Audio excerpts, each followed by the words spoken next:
ছোটো মাছ খেতে ভীষণ ভালো লাগে। আর ছোটো মাছের চচ্চড়ি, সাথে হবে পাতলা করে মুসুর ডাল আর লেবু। দারুণ কম্বিনেশান। আজ নিয়েছি মৌরলা মাছ, সাথে নিয়েছি পটল, আলু এবং বেগুন এইরকম পাতলা পাতলা করে কেটে নিয়েছি। মাছে নুন হলুদ মাখিয়ে রেখেছি। কড়াইতে সর্ষের তেল গরম করে মাছগুলোকে এবার আমি হালকা করে ভেজে তুলে রাখবো। এই ছোটো মাছ খেতে কার কার ভালো লাগে? আর এই মৌরলা মাছকে আমাদের এখানে ময়া মাছ বলে। তোমরা কে কোথা থেকে আমার ভিডিওটা দেখছো একটা কমেন্ট করে জানাবে। আর আমার রেসিপিগুলো যদি ভালো লেগে থাকে তাহলে অবশ্যই একটা কমেন্ট করে যেও। আর আমার কাছ থেকে যদি অন্য কোনো কিছু রেসিপি তোমাদের দেখার ইচ্ছে থাকে সেটাও জানাতে পারো। ভালো মন্দ সব কিছুই তোমরা আমাকে জানাতে পারো। মাছগুলো হালকা করে ভেজে তুলে রেখেছি। এবার ওই তেলের মধ্যেই আমি কালো জিরে ফোড়ন দেব। কালো জিরের ভালো গন্ধ বেরোলেই এর মধ্যে আমি দিয়ে দেব বেশ পরিমাণ 2 বড় সাইজের পেঁয়াজ কুচি এবং 6-7টা আধা পাকা কাঁচা লঙ্কা, যেগুলো সবুজ ভাবটা নেই, লাল লাল হয়ে গেছে এরকম কাঁচা লঙ্কা। এই লঙ্কাটা দিলে ঝালও হবে আর কাঁচা লঙ্কার খুব সুন্দর একটা স্মেলও আসবে। এবার পেঁয়াজ যখন নরম হয়ে যাবে আমি এর মধ্যে সবজিগুলো অ্যাড করে দেব।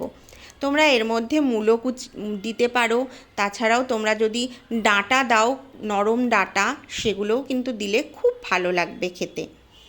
এবার আমি সবজিটাকে ভালো করে ভেজে নেওয়ার সময় এর মধ্যে দিয়ে দেব আন্দাজ মতো নুন এবং হলুদ।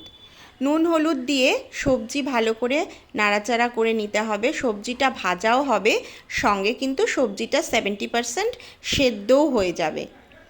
এর মধ্যে কোনো মশলা না দিলেও কিন্তু দুর্দান্ত স্বাদ হয়।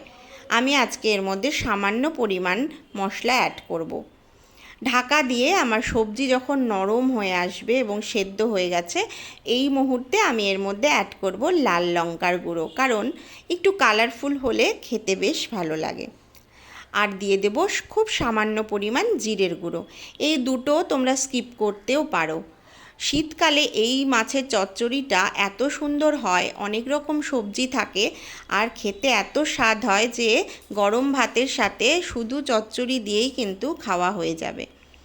আমার এই চচ্চড়ি খাওয়ার অনেক মানুষ আছে যারা ভীষণ খেতে ভালোবাসে।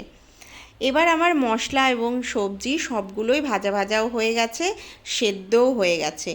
আমি এবার এর মধ্যে সামান্য পরিমাণ অ্যাড করব জল, কারণ এটা ঝোল হবে না, এটা একদম মাখো মাখো হবে। আমি মাছটাকে এর সাথে সেদ্ধ করার জন্য এই অল্প পরিমাণে জল দিয়ে দেব। ওপর থেকে মাছগুলোকে দিয়ে দেব, হালকা করে ভেজে রাখা মাছগুলোকে, আর তার ওপর থেকে ছড়িয়ে দেব ধনেপাতা কুচি দিয়ে আমি 5 মিনিট মতন এটাকে ঢেকে রান্না করব। ব্যাস তৈরি হয়ে যাবে আমার দুর্দান্ত স্বাদের মৌরলা চচ্চড়ি। কেমন লাগলো অবশ্যই জানাতে ভুলো না।